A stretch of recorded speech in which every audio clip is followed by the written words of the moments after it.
Fire cracked through the wooden beams as Father Elijah pounded on the church doors from the inside. "Open the door!" someone shouted from outside, but no one moved. Smoke swallowed the altar. The stained glass shattered with a violent pop. Sparks leapt across the pews like living creatures. Inside the inferno, Father Elijah did not run. He stood before the burning pulpit, sweat sliding down his temple, eyes fixed on the giant cross above him. Outside, villagers watched in stunned silence. Ada stood in front of them all. Her voice trembled. This was not how it was supposed to end. 3 weeks earlier, the church had been full of singing. Father Elijah's voice had echoed with confidence. "The Lord has spoken. This village will prosper." The crowd roared in agreement. He was a man people trusted. A man who laid hands on the sick and declared them healed. A man who prophesied rain in dry seasons and sunshine during storms. "Papa Elijah is a true servant of God," Mama Beezy used to say proudly. Since he came, things have changed. And things had changed. The small church had grown into a larger building. Donations increased. Visitors came from nearby towns seeking miracles. Ada remembered the first time she truly believed. Her younger brother, Daniel, had collapsed one evening from a strange illness. His body trembled. His eyes rolled back. The clinic nurse shook her head. "We don't know what's wrong. You need to pray." So they brought Daniel to Father Elijah.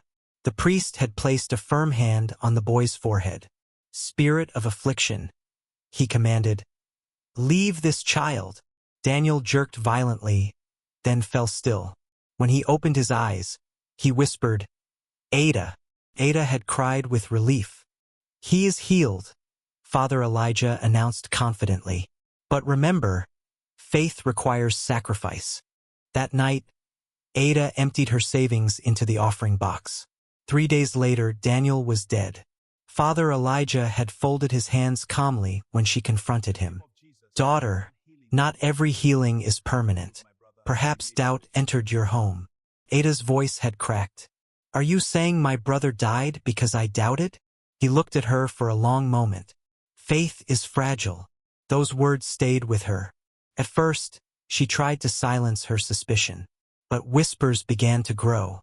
A widow named Ngozi had accused the priest of demanding special prayers at night.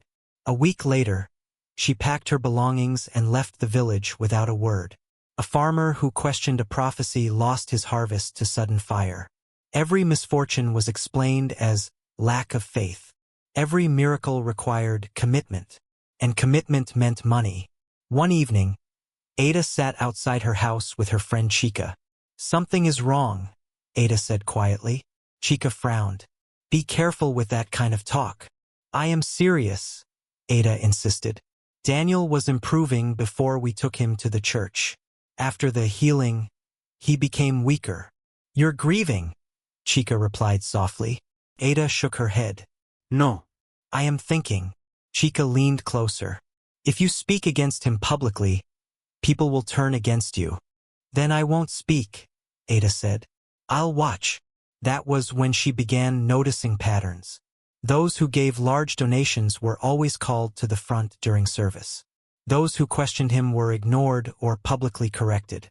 During one sermon, Father Elijah pointed toward a man at the back. "You," he said sharply, "the Lord sees your stinginess." The congregation laughed nervously. The man's face burned with embarrassment. After service, Ada overheard 2 elders whispering. "He wants another expansion project," one said. "The money will come," the other replied. "It always does." Ada felt a chill. One night, unable to sleep, she stepped outside for air. That was when she saw him.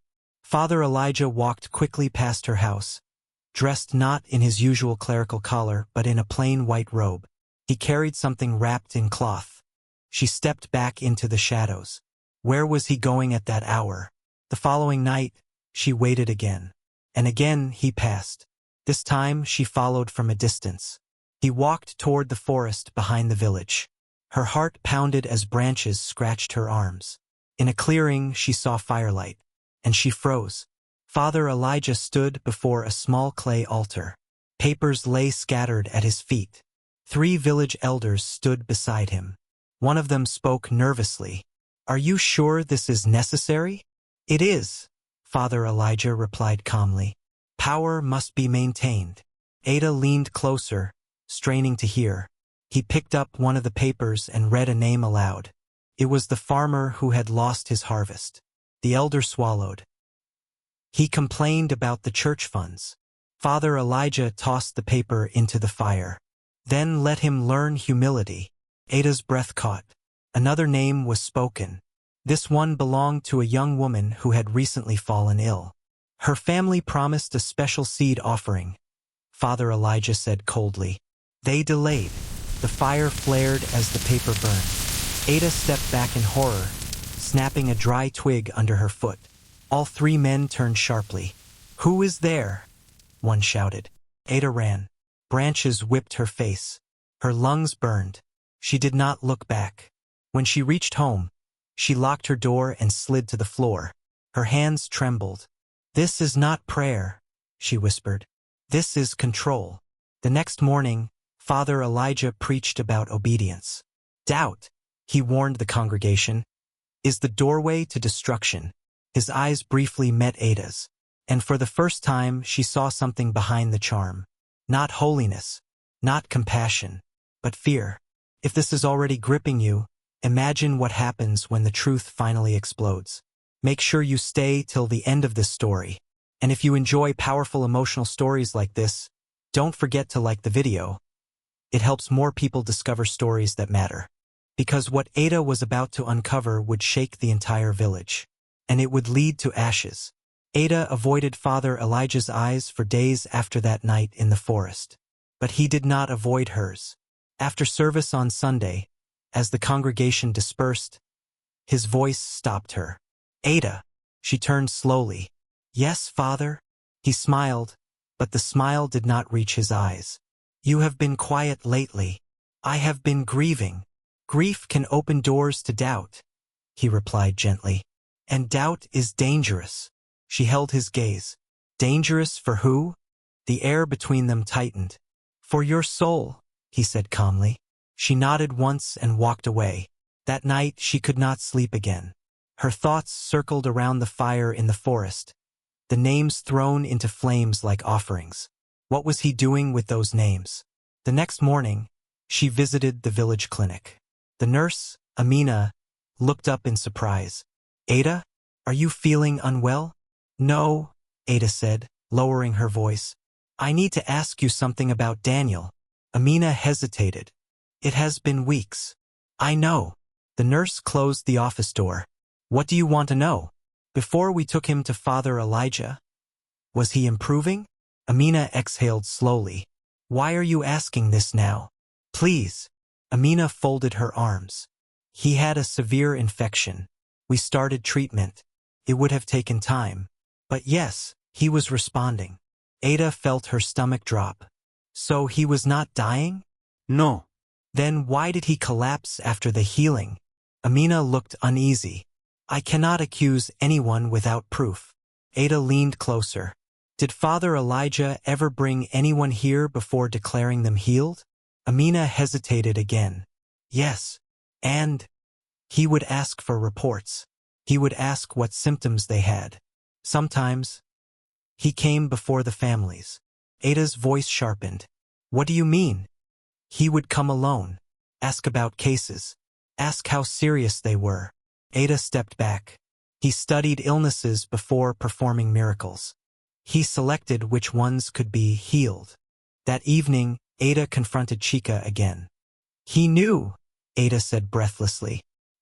"He knew Daniel was improving." Chica shook her head. "You are going too far." No, Ada insisted. "He chooses who to heal publicly, the ones who can recover quickly. It makes him look powerful." "And the others?" Chica asked softly. Ada swallowed. "They become examples of weak faith." Chica stared at her. "If this is true, why?" "Money, control, power." Chica sat down heavily. "If you expose him, the elders will silence you." "Then I won't confront them yet," Ada said. "I need proof." Proof came sooner than she expected. During midweek service, a young woman named Blessing was brought forward. "She has been tormented," her mother cried. "She screams at night." Father Elijah raised his hands dramatically. "Bring her." Blessing trembled on the floor. "Speak, spirit," he commanded. Blessing screamed. The congregation gasped. Ada watched closely. Blessing's screams sounded rehearsed. Her movements seemed exaggerated. After the service ended, Ada waited behind the church. When Blessing stepped out alone, Ada approached her gently. "Are you all right?" Blessing avoided her eyes. "Yes. You don't look tormented now." Blessing swallowed. "I am better." Ada lowered her voice. "Did he tell you what to do?" Blessing froze. "I won't judge you," Ada whispered. "I just want the truth." Tears filled Blessing's eyes. "My father owes the church money," she confessed. "Father Elijah said if I cooperate, he will cancel the debt." "Cooperate how?" "Act possessed." Ada felt anger rise in her chest. "He told you what to say?" Blessing nodded weakly. "He said the spirit must confess before leaving." Ada clenched her fists. "And the screaming?" "He said the people need to see the battle." Ada exhaled sharply. "Will you tell others?" Blessing shook her head violently. "If I do, he will ruin us." That night, Ada could not contain her fury. She returned to the forest clearing. The altar was still there. Ash lay scattered. She knelt and searched through it carefully. Half-burned papers remained. She picked one up. A name, another one, and beside each name numbers. Amounts of money. She stared at the realization. This was not spiritual warfare. This was bookkeeping. Voices echoed behind her. "Ada!" She spun around. Two elders stood there. "You should not be here," one said sternly. "I could say the same," she replied boldly.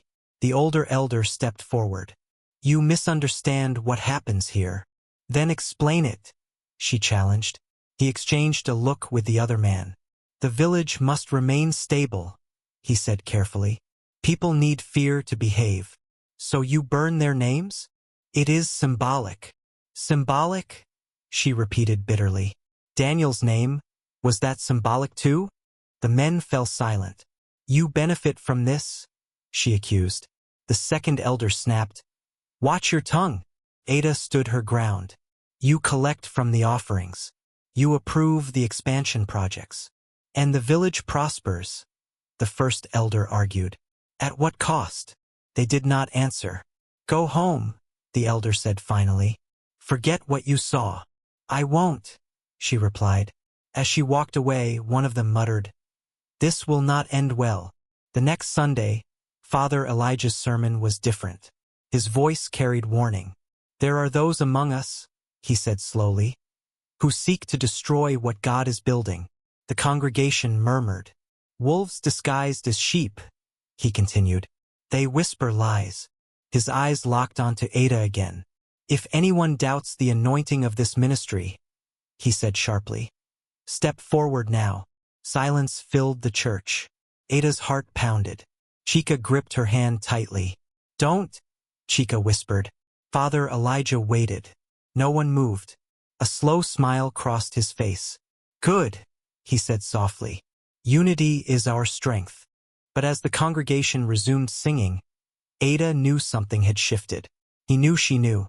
And the next move would not be subtle. If you're still watching, it means this story has you thinking. Comment below. Do you think Ada should confront him publicly now, or gather more evidence first? And don't forget to like the video so others can join this conversation. Because what happens next will test not just Ada's courage, but the loyalty of the entire village. The following morning, Ada found a small envelope pushed under her door. Her name was written across it in bold ink. Inside was a single sheet of paper. "Stop digging. Grief makes people irrational." No signature. Her hands trembled, but her jaw tightened. "So now you are afraid," she whispered. Later that day, she went to see Amina again. "I need copies of the clinic reports," Ada said quietly. Amina hesitated. This can cost me my job. It could save lives. Amina stared at her for a long moment. Which files? Daniel's. And any patient who later received public healing. Amina sighed deeply. Come back tonight. That evening, under the faint glow of a kerosene lamp, Amina handed her a small stack of papers. Be careful, the nurse warned. Ada scanned the documents. Most of the so-called miracle cases had one thing in common: mild conditions, already improving before church intervention. Some had been discharged from treatment earlier than advised. One report caught her attention. Blessing. The notes clearly stated, no psychiatric condition detected. Symptoms inconsistent. Ada looked up. He knew she was fine. Amina nodded grimly. He always asks for details.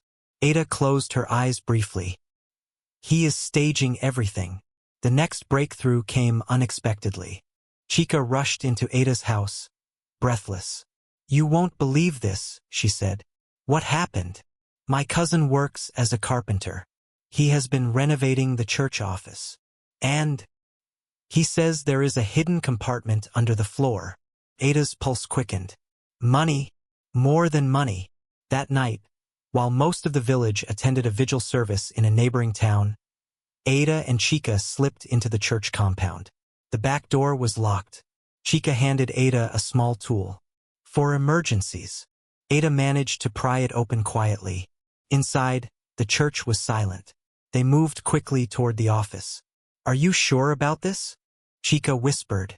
No, Ada replied honestly. But we're already here. They rolled back the carpet. Chica tapped the wooden floor. A hollow sound echoed. There, she breathed. Took several minutes, but eventually the wooden panel lifted. Underneath lay a metal box. Ada opened it slowly. Bundles of cash. Stacks of envelopes. A ledger book. She opened the ledger. Names. Amounts. Notes. Beside some names were small symbols, circles, crosses, flames. Chica leaned closer. What do those mean? Ada turned pages carefully. Some entries read, special deliverance required. Others, lesson needed. Her throat tightened. He categorizes people, she whispered. A sudden sound made them freeze. Footsteps. They quickly replaced the panel and pulled the carpet back. The office door creaked open. Father Elijah stood there. The room went still. What are you doing here?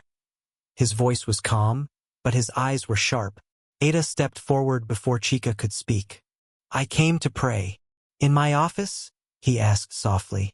She met his gaze. Yes. He studied her for a long moment. You are braver than I thought, he said quietly. Or more foolish, she replied. He smiled faintly. Curiosity can destroy people. So can deception, she shot back.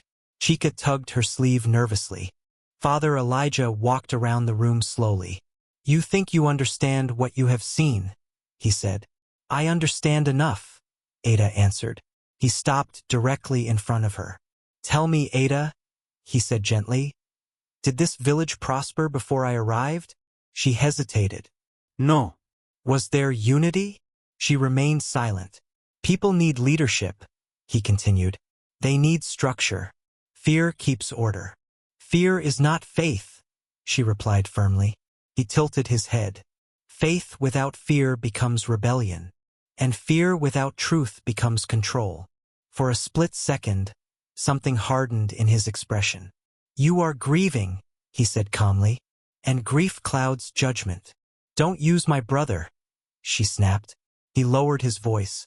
Daniel was weak. Ada's eyes burned. He was healing. Silence filled the room. You are not the first to question me, Father Elijah said slowly. And you will not be the last.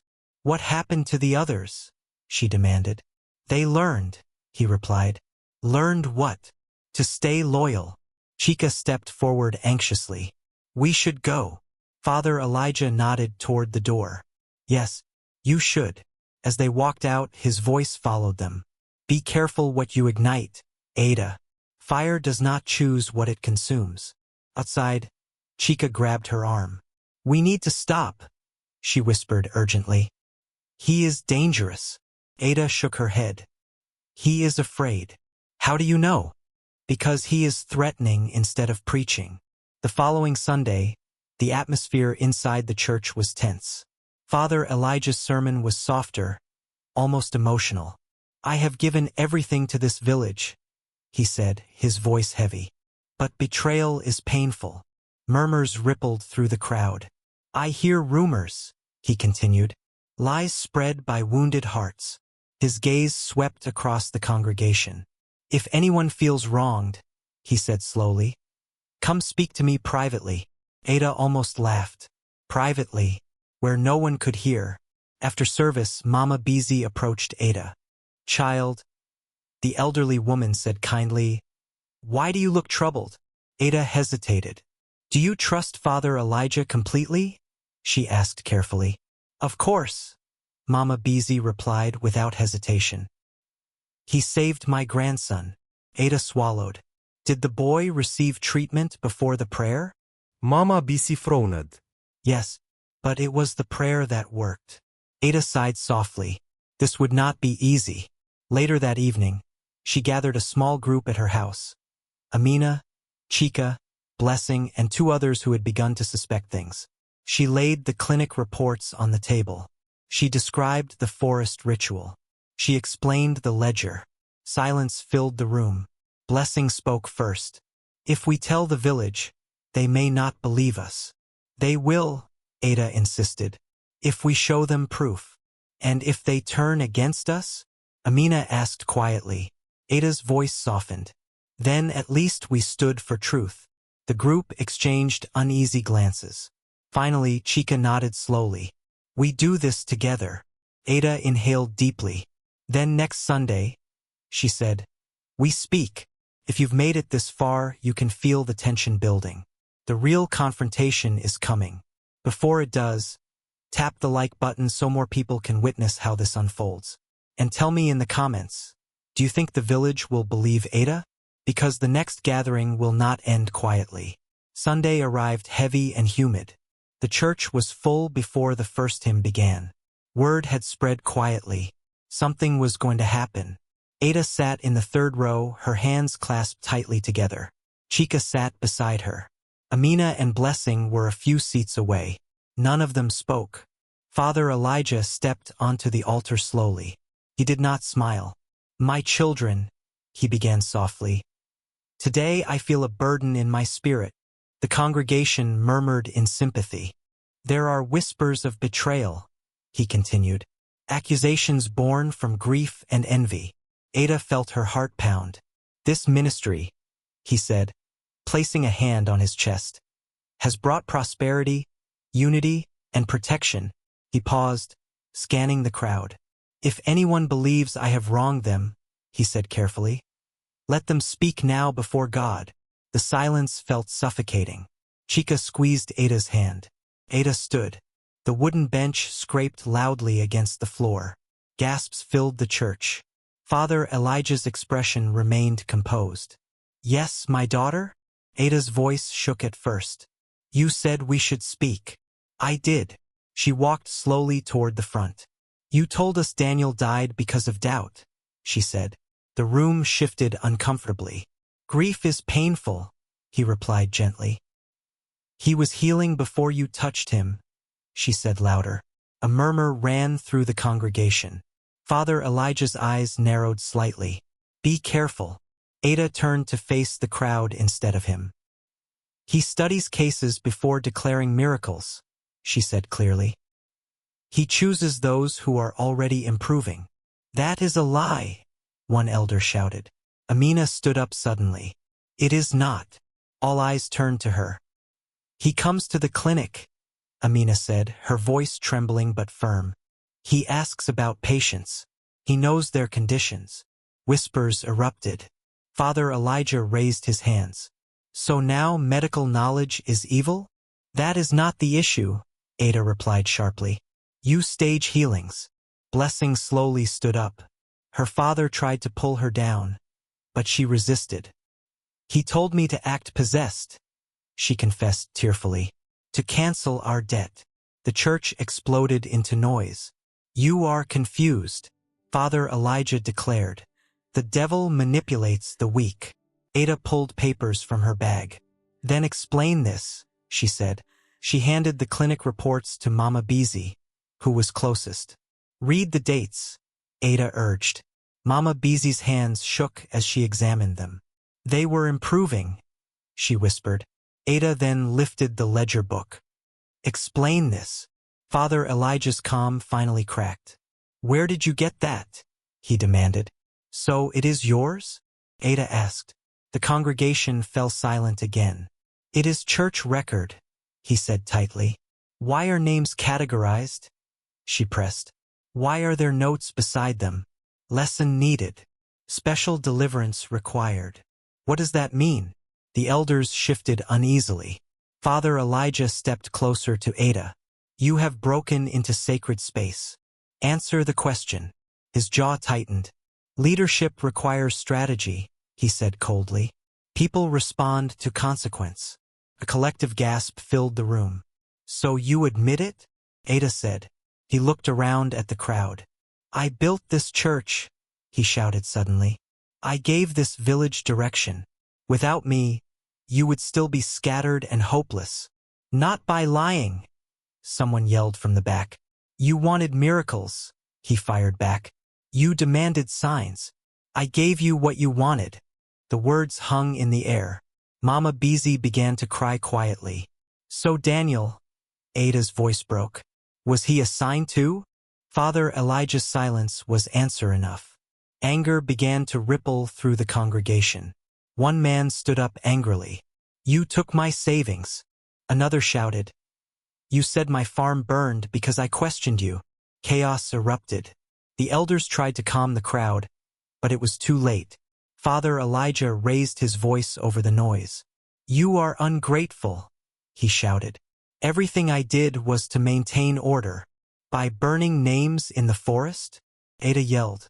The room froze. Several people looked confused. What forest? Someone asked. Ada spoke clearly. He performs rituals at night. He burns names. The elders' faces drained of color. One elder stood abruptly. Enough! But it was too late. The trust had cracked.